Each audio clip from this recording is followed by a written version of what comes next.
আসসালামু আলাইকুম, আশা করি সবাই ভালো আছেন। স্পোর্টস ওয়ার্ল্ডের পক্ষ থেকে সবাইকে জানাই শুভেচ্ছা ও অভিনন্দন। অনেকদিন পরে আপনাদের মাঝে আসলাম স্পোর্টস নিয়ে আলোচনা করতে, বাংলাদেশ এবং ইন্ডিয়ার ম্যাচ নিয়ে আলোচনা করতে, এবং পরবর্তী আমাদের যে দুইটা ম্যাচ আছে রাহুলপিন্ডিতে, নেক্সট ম্যাচ নিউজিল্যান্ড এবং লাস্ট ম্যাচ পাকিস্তানের সাথে, সেই ম্যাচ নিয়ে কিছু আপনাদের সাথে আলোচনা করব। আমরা গত ম্যাচের দিকে তাকাই, আমাদের অধিনায়ক বড় পারফর্মার 2 বলে 0 করে চলে গেছে। সেই অধিনায়ক কিন্তু টুর্নামেন্ট শুরু হওয়ার আগে বলেছিল আমরা কি চ্যাম্পিয়ন হওয়ার জন্য আমরা মাঠে যাচ্ছি, এবং কি বলেছিল যে বিশ্ব দেখবে এক নতুন এক ঝড়ের নাম। অথচ সে নিজে এই কথাগুলো বলে যদি নিজে এই পারফরমেন্স করে, তার বাকি সদস্যদের কি হবে? আলহামদুলিল্লাহ, আমাদের জাকির আলী অনেক এবং তাহিদ হৃদয় একটা ভালো পারফরমেন্স করে দিয়েছে। সেখান থেকে কিন্তু আমরা একটা পুঁজি পেয়েছি লড়াই করার জন্য। কালকে আমাদের বোলিং ইউনিটের দোষ দিয়ে কোনো লাভ নাই, কারণ যে রান করছে ব্যাটিং ইউনিট, সেখান থেকে বোলিং আর কি করতে পারবে। তারপরে বোলিং ইউনিট নিয়ে আমি বলতে চাই, কারণ কালকে আমাদের 3টা পেস বোলিং খেলছে। তার মধ্যে কে খেলছে? মুস্তাফিজ, তাসকিন এবং সাকিব। সাকিবকে আমরা নিছি কেন? সে নতুন বলে সে ভালো বল করে, কিন্তু কালকে তাকে নতুন বলে বল করতে দেওয়া হয়েছে। প্রথমে বল করতে আসলো তাসকিন এবং মুস্তাফিজ, এবং বল যখন পুরাতন হয়ে গেল তখন বোলিংয়ে আসলো সাকিব।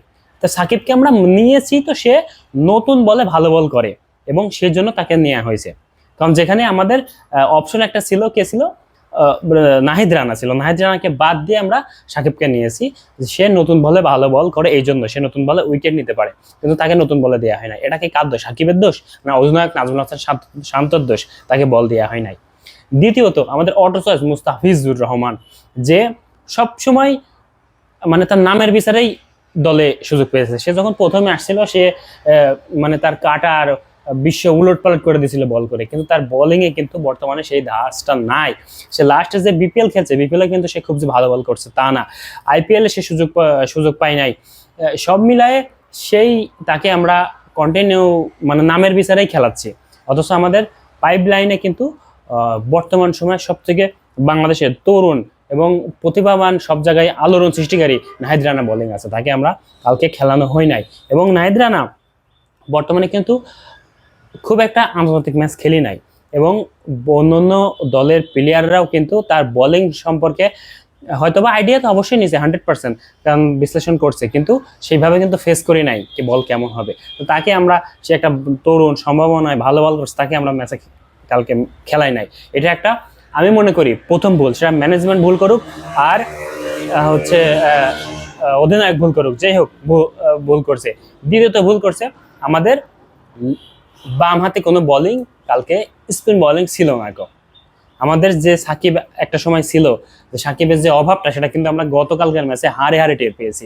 সাকিব নাই, ভালো কথা, সাকিব নাই, কিন্তু সে জায়গাতে আমাদের সাকিব যে 100% দিত, সেখানে আমরা যদি 60% 70% কেউ দিতে পারে এমন একজন লেফটি বোলিংকে আমরা খেলাতে পারতাম। আমাদের হাতে কিন্তু অপশন ছিল, নাসুম ছিল, নাসুমকে আমরা কিন্তু খেলাই নাই।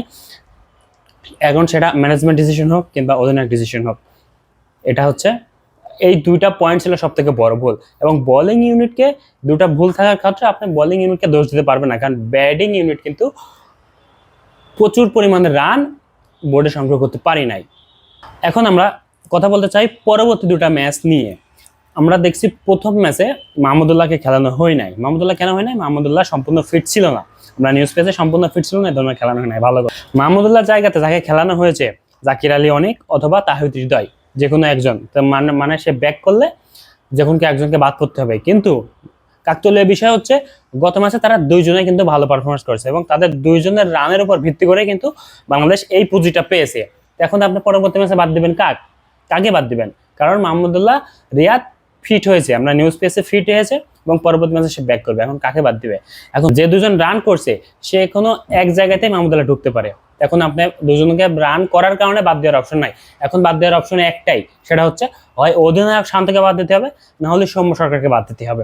এখন সৌম্য সরকার লাস্ট বিপিএল এ কিন্তু সে ভালো রান করতে পারে নাই, কিন্তু তার আগে যে গ্লোবাল টি20 লিগ হয়েছে, সেখানে কিন্তু সৌম্য সরকার অনেক ভালো খেলছে, এবং সেই খেলার বিচারেই কিন্তু সৌম্য সরকারকে দলে অন্তর্ভুক্ত করা হয়েছে।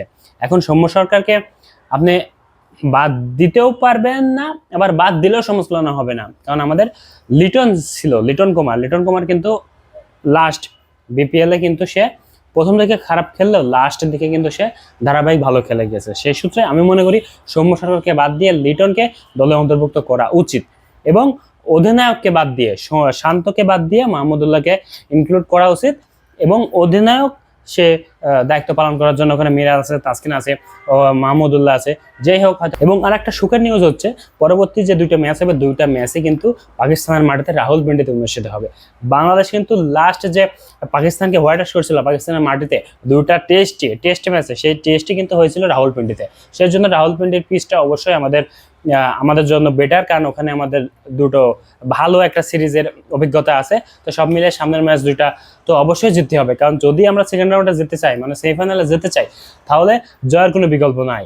এখন বাংলাদেশ যেভাবে ধারাবাহিকতা করছে, এখন যদি আমাদের টপ অর্ডাররা ভালো করতে পারে, স্লো অর্ডাররা যদি সব মিলে ব্যাটে বলে মিলে যায়, তো ইনশাল্লাহ সামনে দুইটা ম্যাচ ভালো হবে সব মিলে। ধন্যবাদ সবাইকে।